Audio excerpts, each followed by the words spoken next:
As a father, I realised when I was going through this process myself, there was no real information around.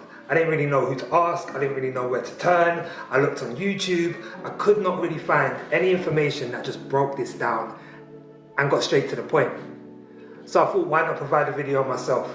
Today I want to touch on something that causes the most anger, the most frustration, the most heartache, the most back and forths you will get into as co-parents. And it's simply talking about money.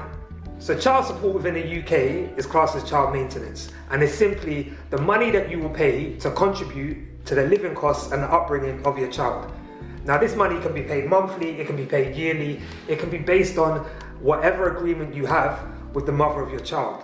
I understand, before we get any further, I understand there will be women that pay the man. However, I'm just going to talk from my experiences, the man paying the woman. Child maintenance is to be paid for any child under 16, or if they remain in full-time education up until they're 18. What? 20? I'm going to be paying till he's 20. I was almost finished. 20. Stop the video. We should really start working on things like your CV, because I feel like if you work on your CV, that'll put you in a really good position to start work as soon as you're 16. I don't think we want to waste any time. Like, I know it's in 2 years' time, but if we just focus on what we need to now, by the time you're 16, you can go straight to work. Now, in an ideal world, you wouldn't have to go through child maintenance. You could simply sit down with your ex and agree, based on your circumstances, what you both feel you should contribute. Now, every situation is different. What I don't want you doing is looking at what the next man is paying his partner or what the next woman is receiving from her partner, because that's got nothing to do with you. Everyone earns something different. Everyone's situation is completely different. Someone might have 1 kid, someone might have 2 kids. Every situation is solo. So for those women out there that are really struggling to receive any payment from the father, I would suggest going down the CSA. It's within your right. Do not feel like you are chasing money. Do not feel like you are money hungry because you are going down that path. You are entitled to support along this journey. It's not just the money that you're spending on your child, it's the fact that you are watching that child 24/7. You may be not able to work as much because you are watching your child. Your life is completely different now as a mom. Do not feel ashamed at one point for going down that route. So how the CSA works is simply this. I'm going to leave all the information in the description box. You will contact the CSA and you will open a case. Once that case is opened, they will contact the non-residential parent, who in this instance will be the father.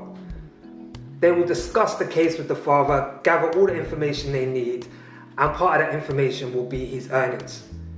Now he can either give them this information or they can seek it from HMRC. So again, keep it simple, give them the information.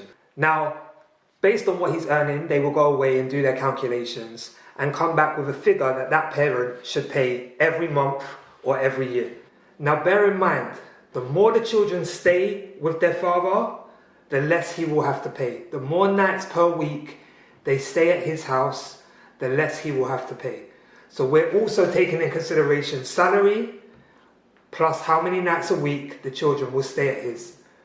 Once the CSA has all this information, they will then do their calculations. And for one child, it's roughly going to be about 15% of what he's earning. If he has 2 children, it will now be 20%, however that will be split amongst 2 children. 3 children, you're looking at around 25%. If that man continues to have children beyond that, it will simply be divided by the 25%. It will not continue to go up and up and up and up. Now once that figure has been identified, it's down to you and the other parent to discuss how that's going to be paid. You can come to an agreement yourself where he pays you that money every month. If he's not willing to do so, there's an option called collect and pay. What that simply means is child maintenance will be taken out of his salary every month. Now by using that route, child maintenance will charge the father 20% extra and charge you as the mum 4% extra. So really again, if you can come to your own agreement, it's much better all around. Now my personal opinion is both parents should contribute to the upbringing of their child. We should not have to go through things like child maintenance, but I understand that every breakup is different, every relationship is different, there's anger, there's hurt, there's frustration. But when it comes to your child, you should want to contribute. The CSA should be the bare minimum of what you're doing. Please do not be one of these men that pay just what they're told and then say, because you've got CSA, I'm not going to pay anything else. You get what you deserve now. No, your child is only a child once. Contribute to their upbringing. Allow their upbringing to be as comfortable as possible. If that means giving extra every month and biting your tongue, then do that. I'm not saying to be walked over, but I'm saying to drop your ego at the door and contribute as best as you can to the upbringing of your child. Now, all the links will be in the description. I hope this video has helped. Take it from there.